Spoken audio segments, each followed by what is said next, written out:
আমরা আজকে শুরু করতেছি কি বলো তো, পাউন্ড কেক। আমরা আজকে পাউন্ড কেক করব হচ্ছে এই যে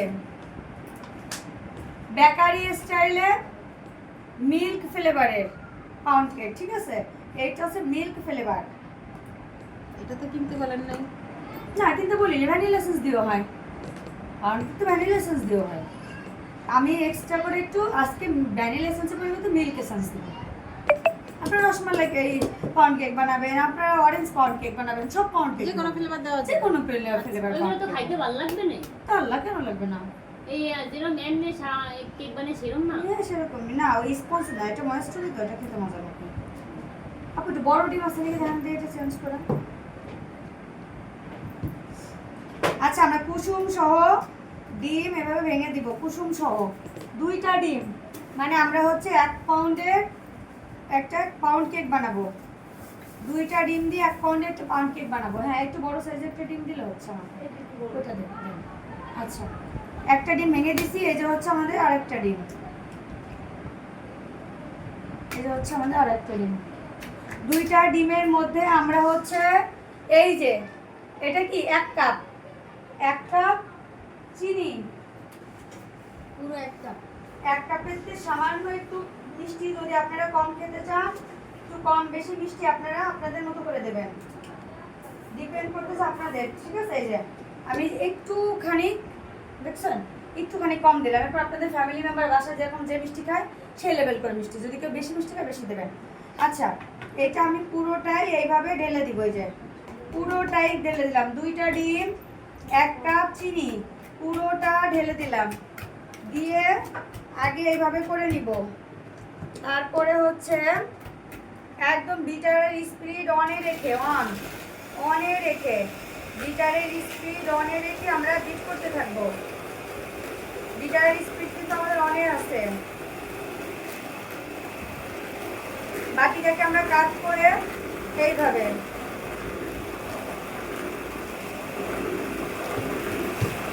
বিটারের স্পিড অনে আছে, রাইট?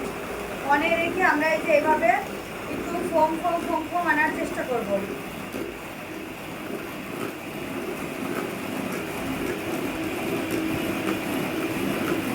এই কাজটা ধৈর্য ধরে করবা, ঠিক আছে? তাড়াহুড়া না, অন কিন্তু আমার এই স্পিড অনে রেখে যতক্ষণ না আমাদের চিনির দলাটা গলে না যায় ততক্ষণ অবধি আমরা বিট করতে থাকবো। চিনির দলাটা গলবে না এবং এটা সাদাটে ভাব হয়ে আসবে। পজ করে দাও, স্পিড অনে বাটিটাকে কাট করে দেখো আমাদের কিন্তু ফোম হয়ে আসছে, কিন্তু এখনো অবধি আমাদের চিনিটা গলিনি, ঠিক আছে? এখনো অবধি আমাদের চিনিটা গলিনি, এখনো অবধি কিন্তু আমাদের চিনিটা গলিনি, তো আমাদের এখনো বিট করে যেতে হবে, এখনো সুন্দর করে বিট করতে হবে। আর হ্যাঁ এই যে কিন্তু আমরা দুধটাকে জাল দিয়ে একটু গাঢ় করে রেখে দিয়েছি, তোমরা চাইলে এখানে লিকুইড দুধটাকেও শুকনো উপকরণের সাথে দিয়ে দিতে পারো, মানে গুঁড়া দুধটাও তোমরা শুকনো উপকরণের সাথে টেলে দিতে পারো, ঠিক আছে? আর না হলে গুঁড়া দুধটাকেও আবার এইভাবে করে একটু গাঢ় করে এভাবে একটু লিকুইড করে তাই রাখতে পারো। হ্যাঁ আমি বলে দিব লাস্টে যে কত মিলি দিবা। আচ্ছা আমি এভাবে আবার বিট করতে হবে আমাদের। তো এই যে চিনির দলাটা ভেঙে গেছে অলমোস্ট, ঠিক আছে? এই অবধি এখানে আমরা হচ্ছে কি দিব, এইটাই, এই যে বড়টাই, এইটাই করে 2.5 ml না, 2.5 ml হচ্ছে আমরা এখানে রসমালাই না, যেটা হচ্ছে মিল্ক ইমালশন, 2.5 ml আমরা মিল্ক ইমালশন দিব। একটু ভরেই দিবা, কোনো সমস্যা নেই, ঠিক আছে? ভ্যানিলা যখন দেবো তখন 2.5 ml। হ্যাঁ সবই, কারণ কি মিল্কের একটা দারুণ একটা ঘ্রাণ আসে, খেতে অসম্ভব লাগে, এজন্য একটু ভরে দিবা, একটু বেশি হলে সমস্যা নেই। ভ্যানিলা এসেন্স দিলে কিন্তু আবার 2.5 ml দিবা, কিন্তু যদি মিল্ক দাও তাহলে একটু বেশি দিবা, ঠিক আছে? তাহলে একটু দুধের স্মেলটা বেশি আসে না, ভালো লাগে, খারাপ লাগে না খেতে। সরাসরি দুধ দিয়ে দেন? দুধ তো দিবই। অরেঞ্জ যা দেবো 2.5 হ্যাঁ দিবা।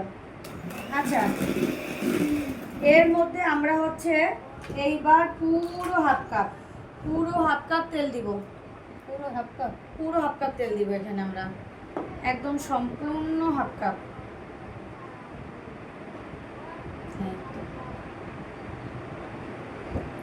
পুরো হাফ কাপ তেল দিলাম। যেহেতু ক্ষতি হয়ে যাবে। ওইদিকে স্পঞ্জ কেকে তোমাদের তেল বসাই দিলাম, আর এদিকে একটু তেল দিবা না? ওইদিকে তেল এদিকে অ্যাপ্লাই করবা। আচ্ছা, মাত্র 10 সেকেন্ড তেল দিয়ে আমরা মাত্র 10 সেকেন্ড বিট করবো। এই তো তেল দিয়ে আমরা মাত্র 10 সেকেন্ড বিট করছি। এখন বিটারের কাটা কিন্তু আমরা খুলবো না, রাইট? না খুলে এখন এর মধ্যে হচ্ছে আমরা ময়দা ইউজ করব। ঠিক যতটুক আমরা চিনি দিয়েছিলাম 1 কাপ। হ্যাঁ, ঠিক যতটুক হচ্ছে আমরা চিনি অ্যাপ্লাই করেছিলাম ঠিক ততটুকু আমরা হচ্ছে ময়দা দিব। বেকিং পাউডারটা দাও।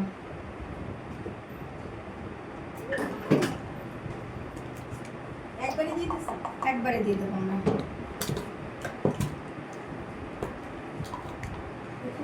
বেকিং পাউডারও কিন্তু 2.5 ml যাবে।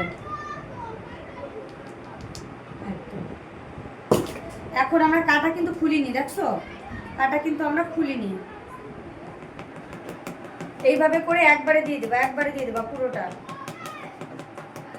এটার প্রাইস কত? বলে দিবা, একবারে পুরোটা দিয়ে দিবা। এরপরে একদম স্পিড লো রেখে নেবে।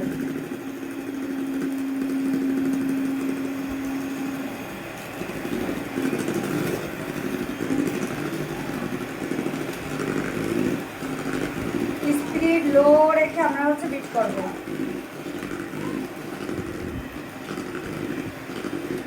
এই যে আমরা গুঁড়া দিলাম না, গুঁড়াগুলো দিলাম, চাইলে এর মধ্যে তোমরা হচ্ছে কি দিতে পারো, গুঁড়া দুধ দিতে পারো শুকনো উপকরণের সাথে।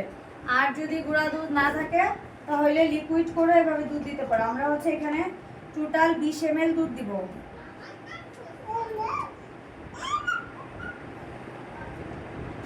পনেরো ml, 5 ml, 20 ml আমরা এখানে একটু গাঢ় করে দুধ নিয়েছি। 20 ml দুধ দিয়ে দিলাম। গুঁড়া দুধ কত দুধ দেবো? 20 ml। ও,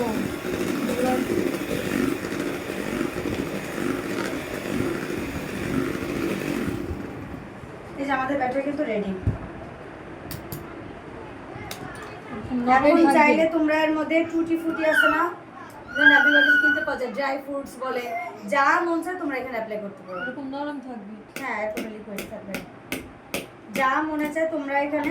হ্যাঁ, গুঁড়া দুধ কত দুধ দেবো? গুঁড়া দুধ 20 টাকার এক প্যাকেট দিবা। ওভেনটা প্রিহিট দিয়ে দেব। হ্যাঁ, ওভেনে ওই উপরেতে পার্সোনাল হয় প্রিহিট দিয়ে দাও। এই যে আমাদের আছে ব্যাটার, ঠিক আছে? এর মধ্যে তোমার যেটা মন চায় সেটা অ্যাপ্লাই করবা।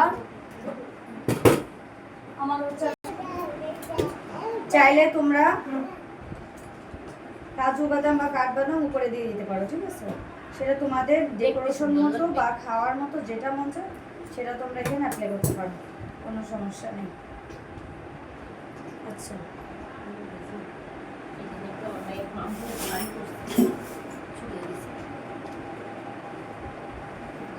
ওভেন কি প্রিহিটে দিয়ে দিছো? হ্যাঁ।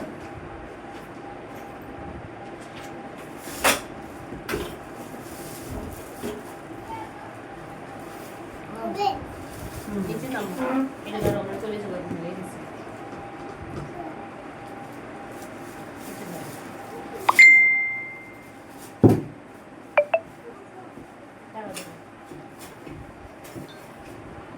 এই তো এখন আরেকটা জিনিস আমি দেখাই দিই।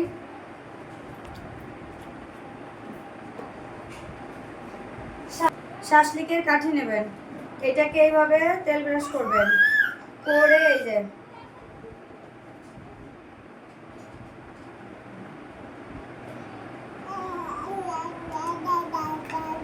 কি হবে বলেন তো, ফাইটারগুলা একদম যখন এটা ফুলবে একদম মাঝখানে একদম ক্রাক হয়ে যাবে, বেকারি স্টাইলের মতো মাঝখানে ক্রাক হয়ে যাবে। এরপরে আপনারা উপরে যা মনে চায়, যেগুলো দিতে মন চায় সবগুলো অ্যাপ্লাই করে করে এখানে দেবেন। কেমন গাঢ় কালার আসবে? হ্যাঁ, সুন্দর একটা কালার আসবে,